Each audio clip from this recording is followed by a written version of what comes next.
السلام عليكم ورحمة الله وبركاته.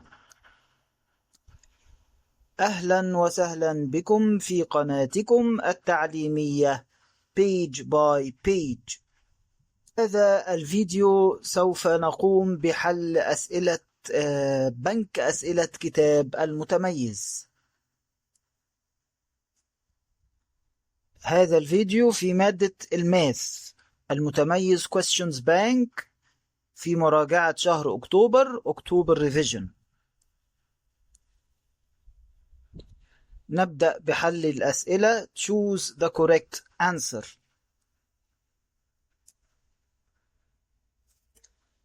السؤال الأول: The number that is 100 times the number 460. يعني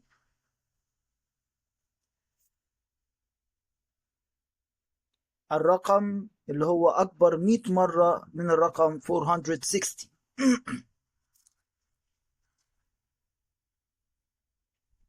أكبر من 460 100 مرة، يعني كأن احنا بنقول 460 times 100.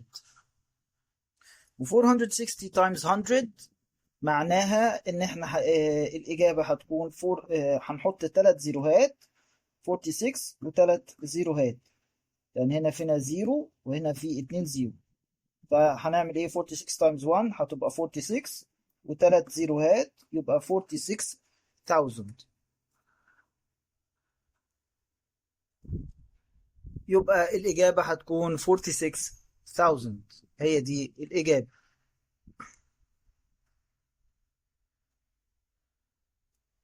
السؤال الثاني بيقول 4L يعني 4 liters plus 4,000 milliliters equal كام milliliters؟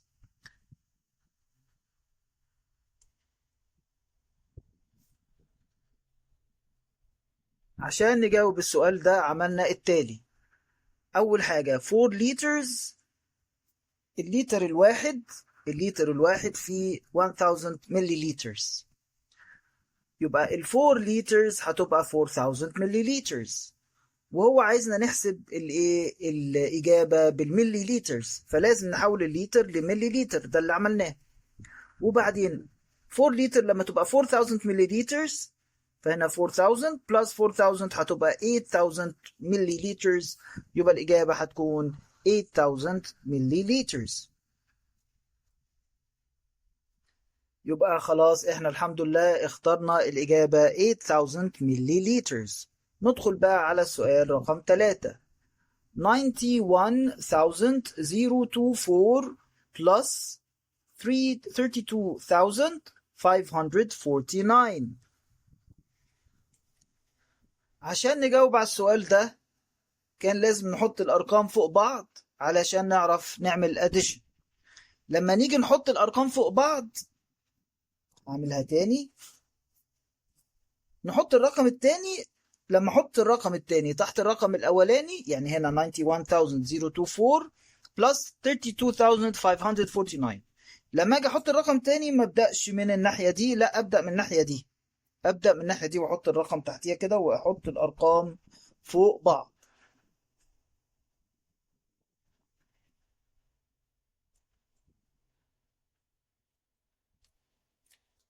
بعد كده هنعمل addition، نعمل جمع. 4 plus 9، 4 plus 9 يعني احط ال9 في مخي عشان هو الرقم الكبير، واحط ال4 على ايدي. ايه اللي بعد ال9؟ 10 11 12 13، فنحط 3 تحت ونحط 1 carry up على 2، وبعدين نرجع تاني. 1 plus 2 equals 3، 3 plus 4 equals 7، وبعدين 0 plus 5 هتبقى 5، وبعدين الكوما. 1 plus 2 هتبقى 3، و9 plus 3 هتبقى 9 في مخي و3 على ايدي، 3 على ايدي. 9 10 11 12، يبقى هنحط هنا الإجابة تكون 12، يبقى الإجابة هتكون 123,573. السؤال اللي بعد كده نمبر 4. 15 liters و60 مليليترز هيبقوا كام مليليترز؟ هنشوف الإجابة دلوقتي مع بعض. يبقى السؤال كان بيقول 15 liters و60 مليليترز هيبقى إيه؟ كام مليليتر؟ فعشان نعملها أول حاجة نحول الليتر لمليليتر، والليتر فيه 1000، يبقى ال 15 هيبقى 15000، يبقى 15000 مليليتر، يبقى الليتر بقى 15000 مليليتر، وال 60 مليليتر هتبقى 60 مليليتر زي ما هي، وبعدين نعمل لهم إضافة أو addition. فلما نعمل الاديشن هنحط ال 15000 مليليتر هنا، ال 15000 هنا، وال 60 تحتيها. بس ال 60 لما نيجي نحطها ناخد بالنا ان هنا ما نحطش ال 06 هنا، لا نحطها هنا، علشان لو حطينا هنا طبعا هتكون الإجابة غلط. ناخد بالنا ان ال 06 ال 60 تبقى هنا، ونجمع 0 بلس 0 0، 0 بلس 6 6، 0، وبعدين الكوما ال 5 ال 1، يبقى الإجابة هتكون 15060 مليليتر. السؤال اللي بعد كده بيقول نمبر 5. 64 plus 83 plus 76 equals ايه؟ كام plus 76 plus رقم ما نعرفوش. السؤال ده عشان نجاوب على السؤال ده عملنا التالي. كتبنا السؤال قدامنا هنا، هنعتبر الايكوال دي كأنها مراية، فلازم الأرقام اللي هنا تشوف صورتها الناحية التانية. فأنا عندي 76 أهي، ناقص مين؟ 83 و 64، فهم الرقمين اللي ناقصين، يبقى لازم ال 64 تيجي هنا، أو ال 83 وهنا ال 83، يبقى الإجابة هتكون 64 و 83. السؤال اللي بعد كده 10 kilograms equal كام جرام؟ عشان نجاوب على السؤال ده 10 kilograms فيها كام جرام؟ احنا اول حاجة عارفين ان ال 1 كيلوغرام فيه 1000 جرام، يبقى الكيلو الواحد فيه 1000 جرام، يبقى ال 10 كيلوغرامز هيبقى فيها كام؟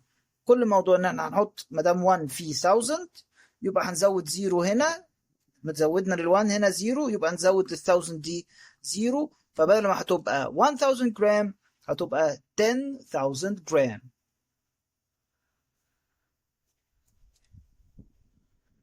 يبقى الإجابة زي ما احنا شفناها دلوقتي اللي هي 10000 جرام. ندخل بقى في نمبر 7 هنا، ندخل في نمبر 7. يقول m minus 6300 equals 986. يبقى then m equals كام؟ هنشوف ونجاوب على السؤال ده. عشان نجاوب على السؤال ده عملنا التالي.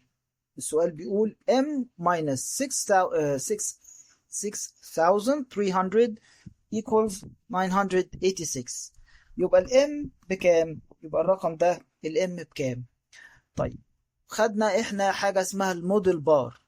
في الموديل بار بنحط الرقم الكبير فوق اللي هو هنا في المثال ده هيكون الام، والرقمين الصغيرين تحت اللي هم هيكونوا 6300 وال 986.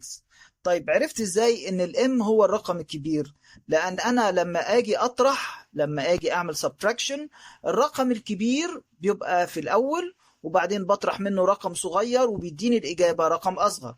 عشان نبين الحكاية دي هعمل مثال صغير. يعني لو قلت 6 minus 4 equals 2، يعني 6 ناقص 4 بتساوي 2. هنا الرقم مين أكبر رقم هنا في المعادلة اللي قدامنا هنا؟ هو ال 6، هو ده الرقم الكبير. وبعدين فين الرقمين الصغيرين اللي هو ال 4 وال 2؟ يبقى في السبتراكشن بيبقى الرقم الكبير اللي هو بيطرح منه، اللي بنعمل منه سبتراكت، اللي بناخد منه، اللي بننقص منه. فعلى الأساس ده عملنا كده نفس الموضوع هنا. فيبقى كده الام هو اللي فوق، واللي تحت 6300 وال 986. طيب انا لو فرضت هنا في المثال الصغير اللي تحت ده ان انا شلت ال6 عشان اجيبها بقى من الايه الرقمين التانيين اللي هم الفور والتو. هعمل ايه؟ هعمل ما بينهم بلس. 4 بلس 2 equals ايه 6. نفس الموضوع هنا، الرقمين الصغيرين هم اللي هيدوني الرقم الكبير، فهعمل addition، هعمل اضافة 6300 plus 986، وده اللي عملته هنا. وبعدين حطيت الرقم اللي فوق اللي هو 6300 وتحت 986. وبرضو اخد بالي لما احط 986 تحت احط ال 6 هنا، ابدا احط الارقام من ناحيه الايه الوانز، مش من ناحيه الايه الثاوزند، يعني من الرقم من الناحيه الكبيره هنا، احطها من الناحيه الصغيره عشان تطلع الناتج مظبوط. ف 0 بلس 6 هتبقى 6، 0 بلس 8 هتبقى 8، 3 بلس 9، 9 بلس 3، 9 في مخي و3 على ايدي 9، 10 11 12، وبعدين 2 وكاري اب 1، 1 بلس 6 هتبقى 7، يبقى الإجابة هتكون 7286. اللي ايه 7286. يبقى انا بس ايه غلطت هنا فوق، يبقى الإجابة هتكون 7286. يبقى هو زي ما احنا اخترنا كده هتطلع الإجابة 7286. ندخل في السؤال اللي بعد كده. بيقول 8 meters و14 decimeters equals كام decimeter؟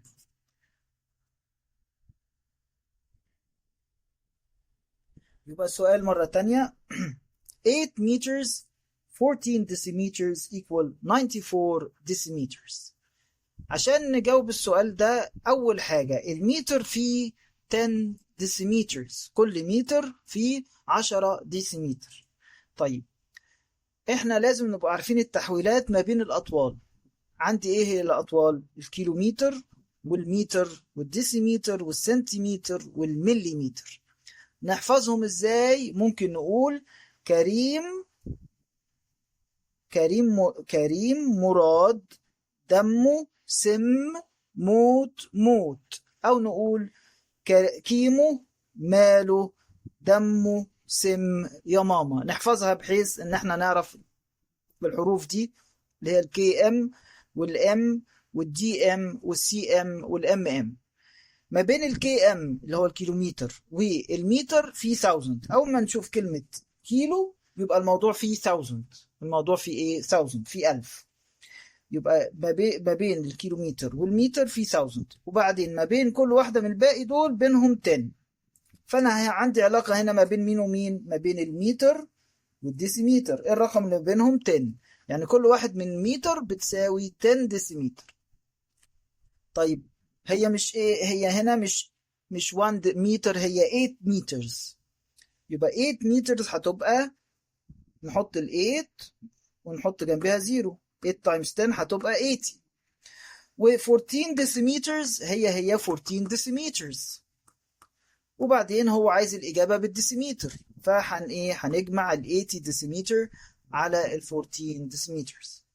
فهنا 0 plus 4 هتبقى 4 و 8 plus 1 هتبقى 9، يبقى الإجابة هتبقى 94 decimeters. يبقى زي ما احنا اخترنا هو ال 94 decimeter. ندخل في السؤال اللي بعد كده. بيقول 452,130 plus S equals 965,000 then S equals كام؟ يبقى السؤال مرة تانية زي ما احنا شايفين على السبورة 452,130 plus S equals 965,000. طيب then S equals كام؟ أنا عشان أجيب الإجابة رحت عامل الموديل بار. عملت الإيه؟ الموديل بار. الموديل بار ده بيسهل لي أعرف الرقم المجهول. هنا دلوقتي في الموديل بار بحط الرقمين الصغيرين تحت والرقم الكبير فوق. تمام؟ فهنا السمول نمبرز أعرفهم إزاي؟ هنا في مسائل البلس، في مسائل الإضافة، الرقمين الصغيرين لما اجمعهم مع بعض يدوني الرقم الكبير. يبقى الرقم الكبير هو اللي بعد الايكوال في البلس، يبقى ده الرقم الكبير ودول الرقمين الصغيرين. انا بحط دايما الرقم الكبير فوق والرقمين الصغيرين تحت. فعندي هنا 965,000 احطها هنا، وال 452,130 احطها هنا، والاس احطها هنا. طيب اجيب الاس دي بقى ازاي؟ هعمل الكبير ناقص الصغير يديني الصغير اللي باقي. مثال صغير هنا علشان نعرف الحكاية دي. الرقم الصغير زائد الرقم الصغير يديني الرقم الكبير قوي. طيب هنا 2 plus 3 equals 5. دول ال 2 3 الرقمين الصغيرين، وال 5 الرقم الكبير. طيب انا لو خبيت 3 قلت 2 بلس رقم مش عارفينه equal 5، اجيب الرقم اللي احنا مش عارفينه ده ازاي؟ هعمل ايه ما بين ال 5 وال 2؟ هعمل ما بينهم ماينس. 5 minus 2 equals 3. يبقى هنا برضو نفس الموضوع، الرقم اللي انا مش عارفه هنا عشان اجيبه هعمل إيه؟ الرقم الكبير البيج نمبر ماينس السمول نمبر. فعملنا كده. نبص بعد كده هنا انا عملتها ازاي. دلوقتي حطيت، هعملها تاني عشان نبقى اوضح. حطيت الرقم الكبير اللي هو 965,000 وتحتيه الرقم اللي هو 452,130. بس اخد بالي طبعا زي ما احنا دايما نقول ان احنا نحط الرقم من هنا من الناحية الصغيرة علشان ما نلخبطش. زيرو، ونحط كل رقم تحت الرقم كل رقمين فوق بعض مظبوط.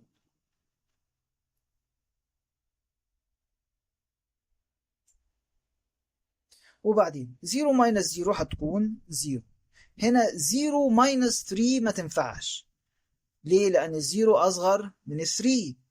يعني نتخيل إن واحد قاعد في البيت ومعوش ولا مليم، وجه واحد طلب منه 3 جنيه وهو معوش ولا مليم. هيعمل إيه؟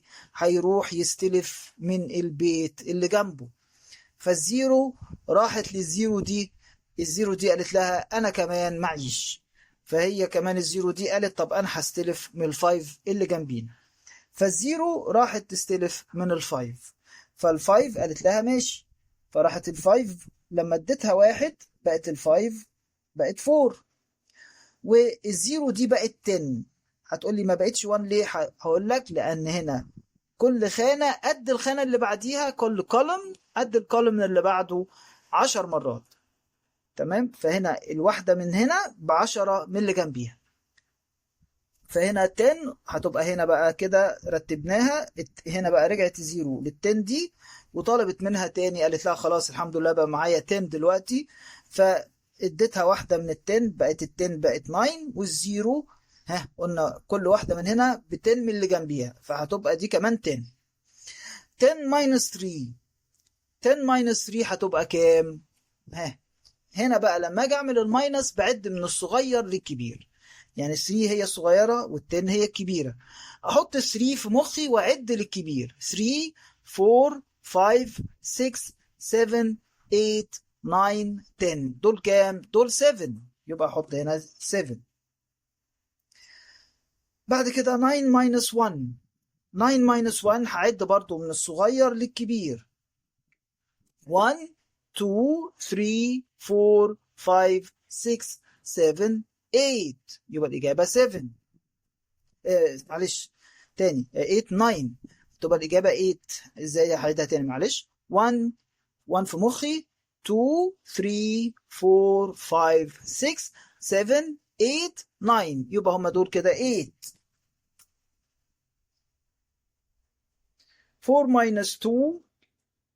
4 minus 2 هعد من الطول للفور. 2 3 4 يعني 2. 6 minus 5 equal 1. 9 minus 4 بنفس الطريقة هتبقى 5. يبقى الإجابة هتكون 5 1 2 8 7 0. برضو أنا مش عارف أنا جبت الإجابة اللي كنت حاطه ده إزاي. يبقى هنا 5 1 2 8 7 0 الإجابة.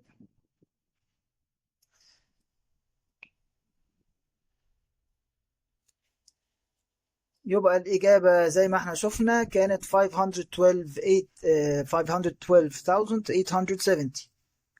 ندخل في السؤال اللي بعد كده اللي هو number 10. بيقول ايه السؤال؟ The place value of the digit 8 in the number 3 مليار أو 3 billion 846 million 321,000 is a. عشان نجاوب على السؤال ده كتبنا الرقم قدامنا 3 مليار 846 مليون 321,000 وهنا زيروهات. احنا عايزين البليس فاليو. عشان نعرف البليس فاليو يعني كل رقم ساكن فين، كل رقم ساكن فين او مكانه فين. فالمكان الاولاني ده اسمه الوانز، والمكان التاني اسمه التنز، والمكان التالت هنا اسمه الهندردز. والثلاث ارقام دول اسمهم period. كل ثلاث ارقام بينهم فاصلة، كل ثلاث ارقام اسمهم period. ودي period ودي period يعني فترات. فالبيريد الاولانيه اسمها الوانز، دي الوانز والتنز والهندردز. والبيريد الثانيه اسمها الثاوزندز وبرضه فيها وانز وتنز وهندردز. والبيريد الثالثه هي المليونز وبرضه فيها وانز وتنز وهندردز. والبيريد اللي اكبر رقم عرفناه اللي هو الملياردز في سنه رابعه. فدلوقتي ال8 موجود فين؟ في ال100، بس في 100 هنا و100 هنا و100 هنا. فهل هي في ال100 بتاعت الوانز ولا ال100 بتاعت الثاوزندز ولا ال100 بتاعت المليونز؟ هي ساكنة في ال100 بتاعت المليونز. يبقى البليس فاليو بتاعت ال8 هي 100 مليونز. يبقى هتكون الإجابة كالتالي. يبقى هتكون الإجابة 100 مليونز. ندخل في السؤال اللي بعد كده اللي هو 456 سنتيمترز equal كام متر وكام سنتيمتر؟ للإجابة على هذا السؤال سوف نقوم بشرحه على السبورة.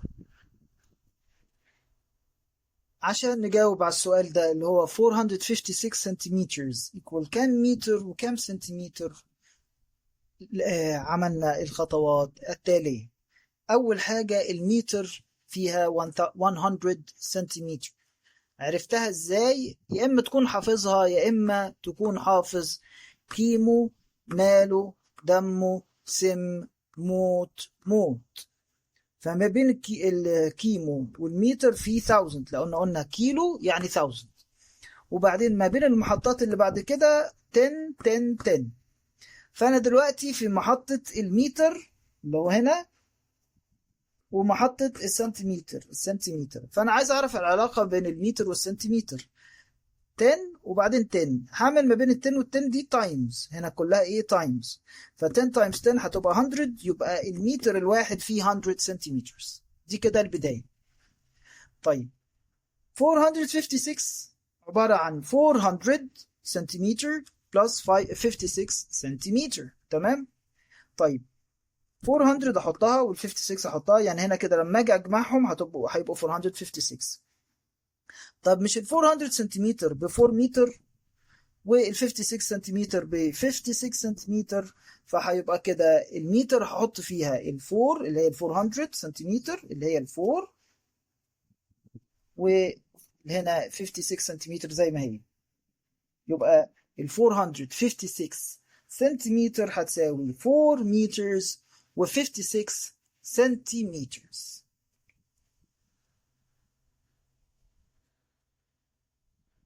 يبقى كده احنا الحمد لله جاوبنا على السؤال رقم 11. ندخل في السؤال رقم 12. السؤال رقم 12 بيقول ايه؟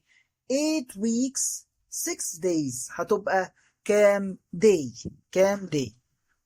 عشان نجاوب على السؤال ده ونفهمه هنشرحه على السبورة. عشان نحل السؤال ده شرحناه على السبورة أو عملناه على السبورة. فهو السؤال بيقول 8 weeks و 6 days هيبقوا كام day؟ هيبقوا كام يوم؟ عشان نجاوب على السؤال ده أول حاجة 1 week فيها 7 days. الأسبوع فيه 7 أيام، وهم مش أسبوع واحد، هم 8 weeks، هم 8 أسابيع. 8 أسابيع يعني 7 يعني أسبوع متكرر 8 مرات.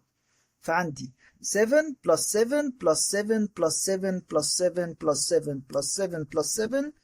عشان كده عملنا التايمز 8 times 7، يعني ال7 متكررة 8 times، متكررة 8 مرات. 8 times 7 حافظين جدول الضرب، هيبقى 8 times 7 هيبقى 56. 8 times 7 هتبقى 56 days. وال 6 days هتبقى زي ما هي 6 days، الست أيام هما 6 أيام. وبعدين ناخد 56 plus 6 ونجمعهم. طبعا ايه لو الجمع بالطول جنب بعض كده صعب، نجمعهم نحطهم هنا في الدرافت في المسودة، ونحط 56 plus 6، وناخد بالنا ان 6 تبقى تحت ايه الوانز وما تبقاش تحت الفايف هنا عشان الإجابة ما تكونش غلط، ونحطهم مظبوطين فوق بعض. 6 plus 6 هتبقى 12. 6 في مخي و6 على ايدي. 6 7 8 9 10 11 12. 12 carry up 1. 1 plus 5 equals 6. يبقى الإجابة هتكون 62 days. يبقى الإجابة زي ما احنا قلنا هتكون 62 days. وممكن نكمل بعد كده إن شاء الله في الفيديوهات القادمة، لأن الأسئلة طبعا زي ما انتم شايفين كتيرة جدا، فإحنا ماشيين واحدة واحدة كده الحمد لله. وإن شاء الله نكمل في الفيديوهات القادمة. وشكرا لكم على المتابعة، والسلام عليكم ورحمة الله وبركاته.